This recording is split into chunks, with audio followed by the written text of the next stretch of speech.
नव्या महाराष्ट्राची नवी बातमी महाराष्ट्र मेट्रो न्यूज। शेतकऱ्यांच्या कर्जमाफीसह दिव्यांगांच्या प्रश्नांवरून आक्रमक झालेल्या प्रहार जनशक्ती पक्षाने गुरुवारी शिरपूर येथील मुंबई-आग्रा महामार्गावर जोरदार चक्काजाम आंदोलन करत सरकारला रस्त्यावर उतरून थेट इशारा दिलाय। टायर जाळून घोषणा देत कार्यकर्त्यांनी ठिय्या देत रस्त्यावर आंदोलन केल्याने काही काळ वाहतूक ठप्प झाली होती। प्रहार जनशक्ती पक्षाचे संस्थापक अध्यक्ष आमदार बच्चू कडू यांच्या नेतृत्वाखाली राज्यभरात या चक्काजाम आंदोलनाचे आयोजन करण्यात आले होते। या अंतर्गत शिरपूर येथेही सकाळपासूनच कार्यकर्त्यांची गर्दी झाली होती। शेतकऱ्यांचा सातबारा कोरा करा, दिव्यांगांच्या समस्या सोडवा अशा घोषणा देत आंदोलकांनी संताप व्यक्त केला। बच्चू कडूंनी याआधी विदर्भात पदयात्रा काढून कर्जमाफीचा मुद्दा ऐरणीवर आणला होता। आता सरकारला घेरण्यासाठी त्यांनी रस्त्यावर उतरून थेट संघर्षाचा मार्ग अवलंबला आहे।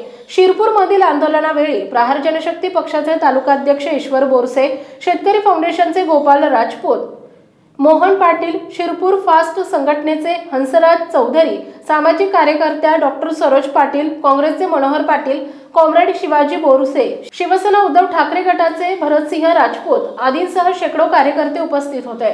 दरम्यान आंदोलनामुळे महामार्गावरील वाहतूक काही काळ विस्कळीत झाली होती, त्यामुळे पोलिसांकडून मोठा बंदोबस्त ठेवण्यात आला होता। स्थानिक पोलीस अधिकारी आंदोलकांशी समन्वय ठेवून परिस्थिती नियंत्रणात ठेवण्याचा प्रयत्न करताना दिसले। कर्जमाफीच्या घोषणेनंतर 8 महिने उलटूनही शेतकऱ्यांच्या सातबाऱ्यावर कर्ज कायम आहे, दिव्यांगांना अपेक्षित सवलती आणि सेवांचा लाभ मिळत नाही अशा अनेक मुद्द्यांवर प्रहार संघटनेने सरकारविरुद्ध रणशिंग फुंकले आहे। सरकारने निवडणुकीच्या वेळेस मायबाप शेतकरी बांधवांना, मतदारांना एक आश्वासन दिलं होतं की आमची सरकार आल्यावर शेतकऱ्यांचा सातबारा कोरा करू। परंतु सत्तेवर बसून कदाचित त्यांना विसर पडला असेल की शेतकऱ्यांनी त्यांनी आश्वासन दिलं होतं की तुमचा सातबारा कोरा करू, परंतु आज जवळपास वर्ष होण्यात आले तरी आज कुठल्याही प्रकारचा शेतकऱ्यांचा सातबारा कोरा झालेला नाही। आमचे वंदनीय बच्चू कडू यांनी अनेक वेळा त्यांना आठवण करून दिली, उपोषणाच्या द्वारे त्यांना इशाराही देण्यात आला। आज अखेर भाऊंनी संपूर्ण राज्यभर चक्काजाम आंदोलन केलं होतं। या माध्यमातून सरकारला सांगू इच्छितो की लवकरच सरकारचा सातबारा कोरा केला नाही तर यापुढे शेतकरी पुन्हा रस्त्यावर उतरल्याशिवाय राहणार नाही। आणि हाऊसमध्ये कृषी मंत्री जर रमी खेळत असतील तर शेतकऱ्यांचं काय भलं करणार आहेत, म्हणून या कृषी मंत्र्यांचाही आदरणीय अजित पवार साहेबांनी तात्काळ राजीनामा घेतला पाहिजे आणि येणाऱ्या काळात शेतकऱ्यांचा सातबारा कोरा नाही झाला तर याच्यापेक्षा तीव्र आणि उग्र पद्धतीने शेतकरी आंदोलन केल्याशिवाय राहणार।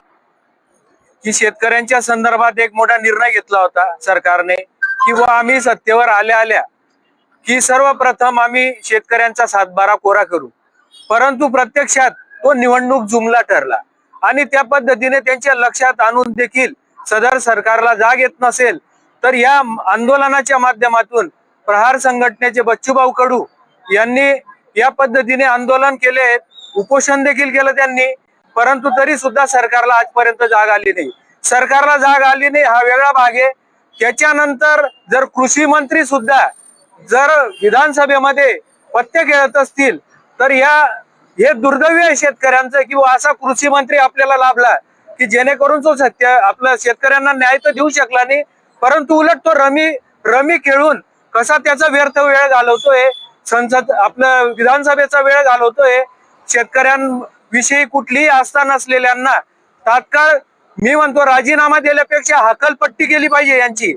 आणि या पद्धतीने जर सरकार वागत नसेल, आश्वासन पाळत नसेल तर यापुढे शेतकरी फाउंडेशन असेल, प्रहार संघटना असेल, इतर वेगवेगळ्या ज्या संघटना आहेत त्यांच्या मार्फत हे तीव्र आंदोलन छेडलं जाईल। संपादक यादवराव सावंत, शिंदखेडा।